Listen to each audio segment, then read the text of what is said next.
नमस्कार दोस्तों, voice with Kushwaha channel पर आपका स्वागत है। और आज की कहानी है राखी। गर्मियों की छुट्टियों में मैं अपने बच्चों के साथ अपने मायके आई हुई थी। भाई बहनों के साथ बचपन की नोक-झोंक, हंसी मजाक की मधुर यादों के साथ उन दिनों की अलहड़ता निश्चितता को पुनः जी रही हूँ। देर शाम हम सबके बिस्तर छत पर लगते और हम सब गहराती रात तक चाँद से बतियाते और सुबह जब सूर्य की प्रखर किरणें खूब सताने लगती तभी सोकर उठते। मुझे इतना बोलते और हंसते देखकर मेरे दोनों बच्चे आश्चर्य व्यक्त करते और कहते कि माँ अब दादी के घर ऐसे ही क्यों नहीं रहती। खैर, एक दिन ऐसे ही हंसी ठिठोली और रसीले आमों के रसा स्वादन के बीच कंचन ने नए कपड़े रखने वाले गत्ते का एक पैकेट मुझे दिखाते हुए कहा, देखो जीजी, तुमने पिछली बार यह वाली राखी भेजी थी ना। अरे हाँ, पैकेट को कुछ और खोलकर मैंने देखा कि उसमें गत वर्ष ही नहीं वरन पिछले 14 वर्षों में भेजी गई सभी राखियां संभाल कर रखी थी। मैं हमेशा हाथ से राखी बनाकर भेजा करती थी। राखियों के इस अनूठे संग्रह को देखकर मैं आश्चर्यचकित रह गई। आज के समय में जहां हर रिश्ते में बैर और स्वार्थ अपनी घुसपैठ जमाता जा रहा है, वहां कच्चे रेशम के धागे के रूप में भेजे बहन के प्यार, अपनत्व और शुभकामनाओं को यूं सहेजा जाना मुझे भावुक कर गया। मैंने डबडबाई आंखों से कंचन की ओर देखा। उसने पुनः कहा, इस बार राखी के पर्व के साथ 2 अतिरिक्त छुट्टियां भी हैं। तुम इस बार राखी पर यहाँ आओगी ना? मैं कुछ बोल ना सकी। माहौल भोजिल उठा और हम दोनों बहनों के बीच एक लंबा मौन पसर गया। फिर दिन बीतते गए और मैं मायके से ससुराल आ गई। ससुराल आकर घर, स्कूल, बच्चों के बीच समय गुजरने लगा।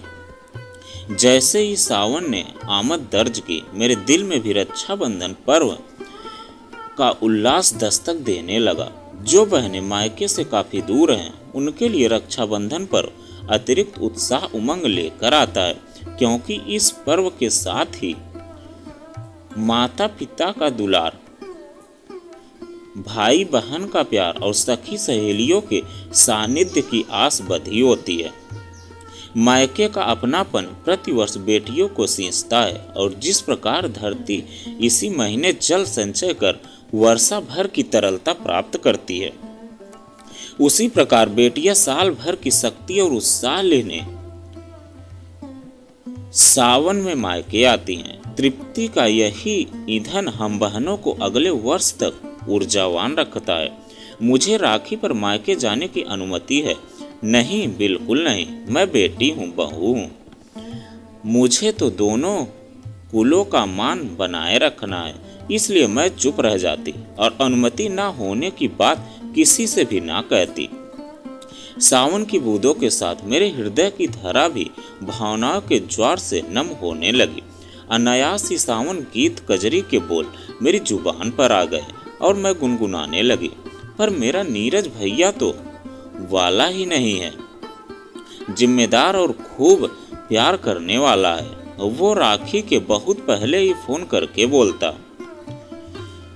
कि देख बहना, जो भी तारीख सुविधाजनक हो बता देना, मैं राखी पर लेने आ जाऊंगा। पर मैं क्या कभी तारीख बता पाई? नहीं।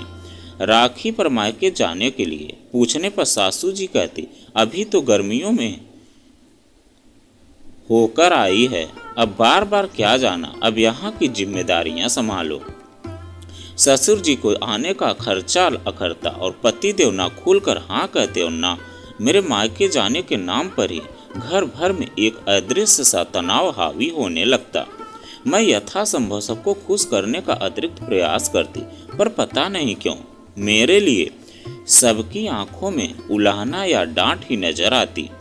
कभी सराहना या सहयोग का भाव होता ही नहीं। सोचते सोचते मेरे गले में कुछ अटकने सा लगता है। मैं अपने आंसुओं को रोकने का भरसक प्रयास करती हूँ। सबकी असहमति के बोझ तले मेरी इच्छाएं दब के रह जाती हैं और मैं हर वर्ष की भांति इस बार भी भाई के लिए राखियों का लिफाफा तैयार करने लगती हूँ।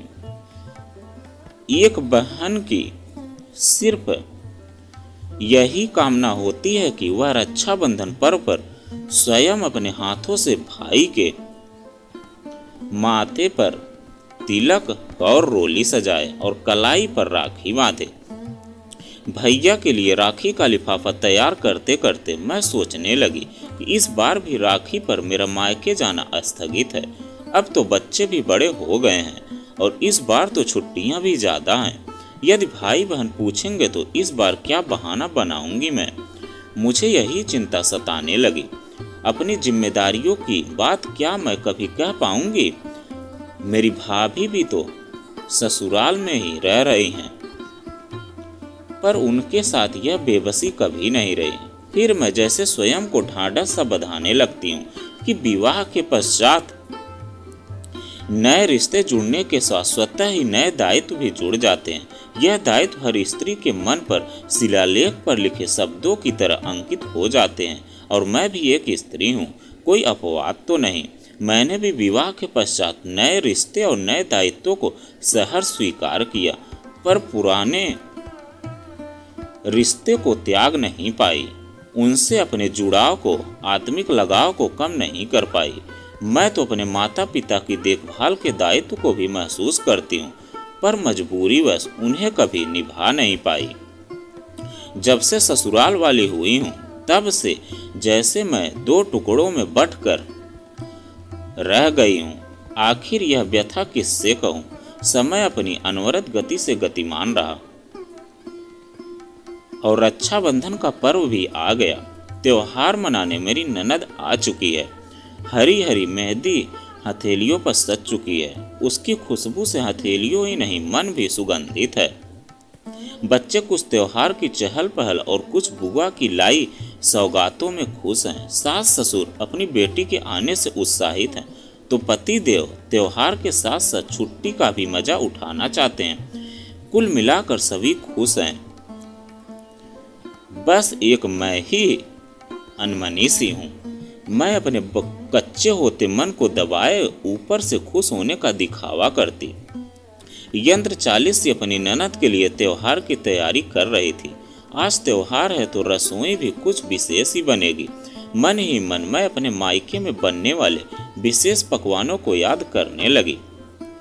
मगज, बेसन के लड्डू, मठरी, खाजा आदि का स्वाद मेरी रसना में उभर आया, पर मुंह में आए पानी को भी मैं आंखों में आए पानी की तरह पी गई।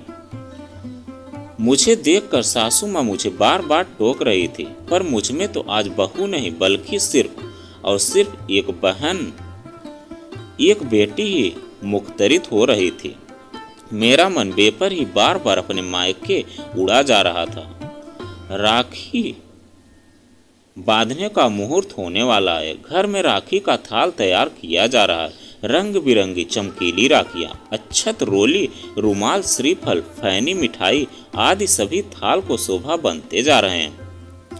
मैं और भी मनस होने जा रही हूँ। मेरा मन बड़ा कच्चा कच्चा सा होने लगता है। मैं मन को समझाती हूँ कि मैंने राखी भेज तो दी है, कंचन मेरी तरफ से बांध भी दी होगी। मेरा मन तो सचमुच आज प्रतिपक्षी हो बैठा है। मेरी सारी दलीलें बेअसर साबित हो रही हैं और मेरे हर तर्क को नकार रहा है। आखिर क्या करूं मैं? मेरी आंखों के कोर मोती सजाने लगे। ना, आज मैं बिल्कुल नहीं रोऊंगी। आज तो त्योहार है और मैं चुपचाप अपनी पीड़ा पीकर सबकी हंसी खुशी में शामिल हो जाती हूँ। मेरी ननद सुमन ने अपने भाई के माथे पर अक्षत रोली का तिलक लगाया, कलाई पर रक्षा सूत्र बांधा। राखी बांधने की रस्म के साथ मिठाई खिलाने का दौर चला। उपहारों के लेन देन का कार्यक्रम भी पूर्ण होने को है, पर मैं छलकने को आतुर मेरी आंखों को मैंने सबकी आंखों से छुपा कर पोंछ लिया, पर उन दो जोड़ी प्यारी आंखों से कुछ भी न छुपा रह सका जो मुझे ही निहारती और मैं उन्हें। घर की दहलीज पर खड़े मेरे दोनों बच्चे अब मेरा संबल बन चुके थे। दोनों मेरी आंखों के हर भाव को पढ़ने में सक्षम हो चुके थे। राखी बांधने के पश्चात भोजन के मध्य मेरे बेटे ने सबके सामने ही पूछ लिया, माँ पड़ोस के बच्चे सब अपने अपने मामा के घर गए, हम कब चलेंगे? मैं मौन थी। बताओ ना माँ, हम कब चलेंगे? भाई की उतावली मेरी लंबी होती चुप्पी है और बेटे की मलिन को देखकर मेरी समझदार बेटी ने संभाल लिया और बोला, अरे नितिन, तेरी बहन तो मैं हूं ना, तू तो मुझसे ही राखी बंधवाएगा ना, तो फिर मामा के घर जाने की बात कहाँ से आई? तुझे तो राखी बच चुकी है, अब जा बाहर खेल। पर नितिन ने भी मेरे उतरे हुए चेहरे को पढ़ लिया था। बोला, मैंने अपने लिए नहीं, माँ के लिए यह कहा है। हमारी मैडम ने कल ही समझाया कि राखी के दिन हर बहन अपने भाई को राखी बांधती है और माँ के भाई तो मामा ही है ना। अब वे तो यहाँ नहीं है, तो फिर माँ किसे राखी बांधेंगी? अचानक मेरी आंखें भर आई। दोनों बच्चों को अपने अंक में समेटे मेरी आंखें सावन की बरसती बूंदों के साथ कदम ताल करने लगी। मेरी हिचकियां मेरी व्यथा को मुखरित कर रही थी। सभी अवाक से रह गए। कुछ देर पश्चात आखिर मेरी हम उम्र ननद ने ही प्रस्ताव रखा कि यहाँ का त्योहार तो मना लिया, अब तो भाभी अपने मायके जा सकती हैं। नितिन ने भी हठ ठान ली कि वह तो माँ के साथ मामा के घर जाएगा, वह भी आज ही। बेटी ने भी भाई का ही साथ दिया। बच्चों की जिद, मेरे मौन आग्रह और ननद के प्रस्ताव को सभी ने समझा। पतिदेव भी मेरे प्रति भावुक हो चुके थे।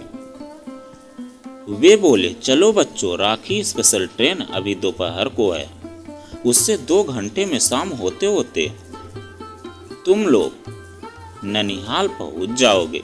चलो जल्दी से तैयारी करो। अब से हमेशा ननिहाल की राखी सुबह और ननिहाल की राखी शाम को मनाना।